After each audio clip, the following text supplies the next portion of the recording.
Most people believe that the reason they regain weight after losing it is because of bad genetics. But the truth of the matter is, there's a different reason why that happens. And I'm here to burst your bubble. Stay tuned.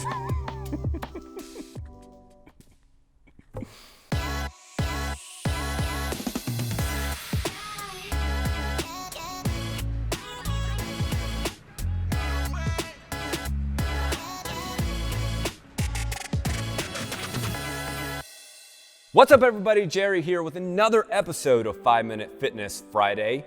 Welcome to take number 15. I'm here to drop some knowledge bombs on you on your health and fitness journey.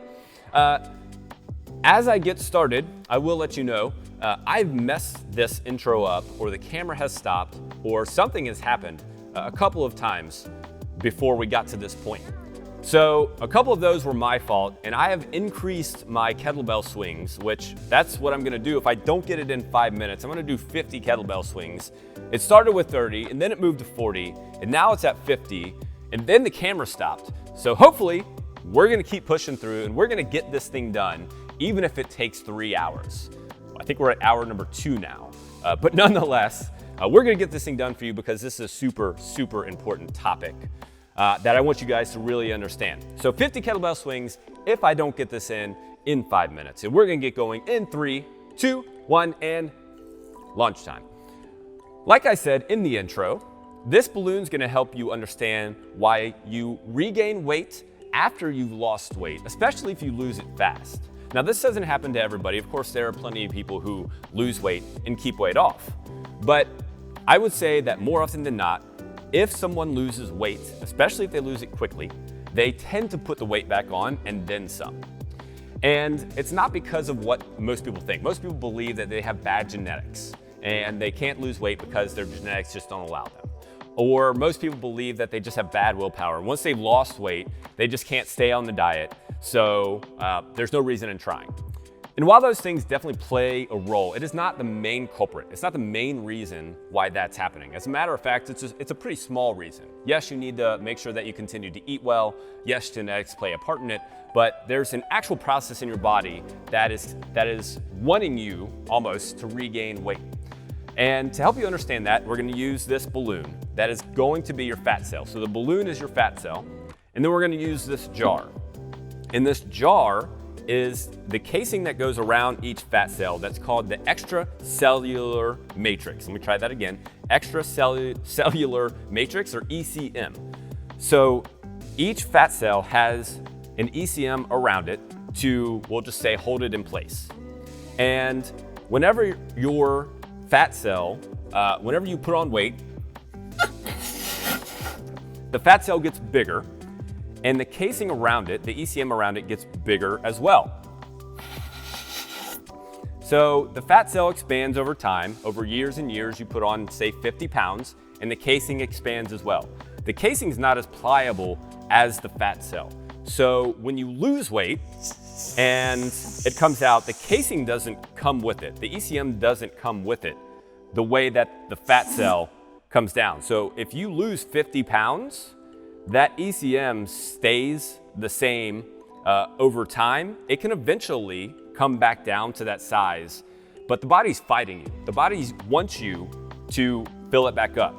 And you basically have two options at that point. Once you've lost the weight, your body either wants you to put the weight back on to refill the casing, the ECM, or you reshape the casing, which is harder. It's definitely challenging and it definitely takes time. That's why most people put on weight, because for most people, they go back to their nutrition or they go back to whatever. They don't do the things that they need to do, which we're going to talk about in a second, in order to reshape this ECM so that it comes back down to this regular fat cell size. Okay? I know it's a lot to take in. The thing is, the more often this happens, the more often that you gain weight, lose weight, gain weight, lose weight, the more dense that this casing gets. In other words, the harder it is for you to keep the weight off, the more often that it happens. This casing gets harder and harder and harder and less pliable, the more often that you gain and regain weight, okay? So, like I said, I know that's a lot, but whenever that happens, you can do a couple of things in order to help this ECM shrink back down with your fat cells so that you don't get into trouble and regain that weight. And to start, I'm gonna give you 3 ideas that you can do. To start, a simple strategy is to take something like collagen protein. So all the fibers basically in your body are made up of collagen in some way, shape, or form. So if you take collagen protein, basically that's gonna help that matrix, that ECM around that fat cell, regenerate better and faster and shrink better and more effectively as the fat cell shrinks. So that's a super easy thing that you can do, is take something like this. You can do like 20, 30 grams of collagen protein a day, and that's gonna help you along that path. Another thing that you can do, which we talk about a lot, but it will help with this, is make sure that you're getting regular movement throughout the day. We call it NEAT movement, non-exercise activity thermogenesis. In other words, make sure that you're not sitting for long periods of time. Get up at least every 30 minutes, and do something. Walk around for 2 or 3 minutes, do some jumping jacks, do some squats, do something. That's because when you sit still for a long period of time, the processes in your body shut down and slow down. They have no reason to really work hard. And when it comes to losing weight and reshaping this matrix, if you're losing weight and sitting still for a long period of time, this process is gonna be even slower because, yep, there's my 5 minutes, 50 swings coming up. Woo, nothing I haven't done before.